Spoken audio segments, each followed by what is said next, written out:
berdirinya Taman Siswa. Lawan pendidikan kolonial, pendidikan di masa penjajahan Belanda sangat diskriminatif dan tidak sesuai dengan karakteristik bangsa Indonesia. Pendidikan sebagai alat perjuangan, Ki Hajar Dewantara meyakini bahwa pendidikan adalah sebagai alat untuk membebaskan bangsa Indonesia dari penjajahan. Pendidikan nasional berbasis budaya tujuannya adalah mendirikan sistem pendidikan nasional yang berdasarkan budaya Indonesia. Masa pengasingan Ki Hajar Dewantara selama ini diasingkan. Ki Hajar Dewantara merumuskan konsep pendidikan dengan memadukan model-model pendidikan dari berbagai negara yang kemudian diadaptasi menjadi sistem pendidikan khas Indonesia. Peran Sarasehan Salsa Kliwon.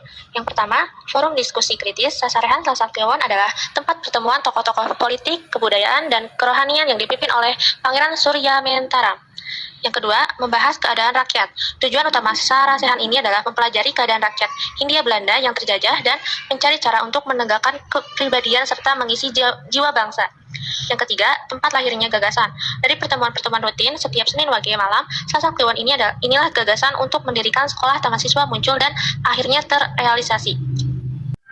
Kondisi ekonomi masyarakat ditanda eksploitasi melalui kebijakan seperti tanam paksa, sementara pendidikan bersifat diskriminatif dan menguntungkan gelombang Eropa, sedangkan budaya mengalami perubahan akibat pengaruh Eropa serta munculnya karya-karya baru seperti seni indiske.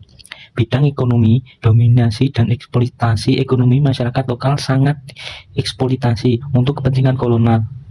Misalnya melalui sistem tanam paksa yang mewajibkan rakyat menanam tanaman tertentu untuk diekspor. Pemberlakuan uang masyarakat diperkenalkan pada mata uang sebagai alat tukar dan sistem perbankan modern seperti The Java Bank.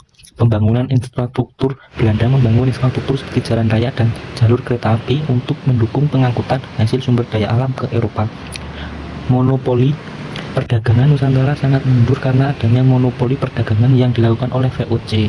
Bidang pendidikan, sistem diskriminatif. Pendidikan pada masa kolonial bersifat diskriminatif dengan adanya pemisah sekolah antara golongan Eropa, Bumi Putra, dan Asia. Elitisme, pendidikan yang adat terbatas dan hanya diberikan kepada segelintir golongan, sementara mayoritas masyarakat tetap terpinggirkan. Lahirnya kaum intelektual, kebutuhan akan tenaga kerja terdidik untuk administrasi pemerintah, mendorong pendirian sekolah-sekolah di berbagai kota yang melahirkan kaum priayi, cendekiawan, dan gerakan pendidikan nasional. Bidang kebudayaan, pengaruh budaya Eropa. Budaya Eropa memberikan pengaruh yang signifikan terhadap budaya Indonesia, meliputi tarian, musik, dan juga dalam bidang kesenian. Akulturasi budaya, terjadi pencampuran antara budaya Indonesia dan budaya Eropa, menciptakan bentuk kebudayaan baru yang disebut kebudayaan indeks. Penyebaran agama. Melalui misi penyebaran agama, bangsa Eropa membawa agama Kristen dan Katolik, turut menyebarkan agama tersebut di Indonesia. Perubahan sosial, terjadi perubahan sosial akibat terpengaruhnya sistem tradisi dan kebudayaan lokasi oleh tradisi pemerintah Belanda, serta munculnya status sosial yang hierarkis. Bentuk-bentuk perjuangan Taman Siswa. Melawan sistem kolonial, Taman Siswa didirikan sebagai bentuk perlawanan terhadap sistem pendidikan kolonial Belanda yang diskriminatif dan tidak berpihak pada penduduk asli Indonesia. 2. Mendidik generasi nasionalis. Taman Siswa mendidik generasi muda Indonesia dengan menanamkan rasa cinta tanah air, semangat kebangsaan, dan anti penjajahan, bukan sekadar mencetak penjabat yang patuh pada Belanda. 3. Pendidikan budi pekerti dan kebebasan.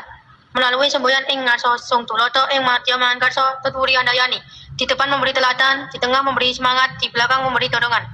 Taman Siswa mengedepankan pendidikan menyeluruh dengan budi pekerti dan kebebasan belajar.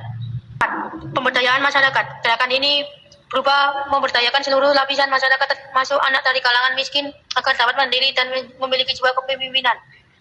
5. Pengembangan bahasa Indonesia. Taman Siswa mempromosikan dan mengembangkan bahasa Indonesia sebagai bahasa nasional melalui pengajaran kepada masyarakat luas. 6. Kesetaraan gender. Gerakan ini juga memperjuangkan kesetaraan gender dalam pendidikan termasuk pendidikan yayasan untuk pendidikan dini bagi perempuan dan pembantu gadis kurang mampu, seperti melalui wanita Taman Siswa. 6. Membangun jaringan perlawanan. Selain jalur pendidikan, Taman Siswa menjadi bagian dari jaringan perlawanan terhadap penjajah dan berusaha membina kepribadian bangsa untuk mencapai kemerdekaan.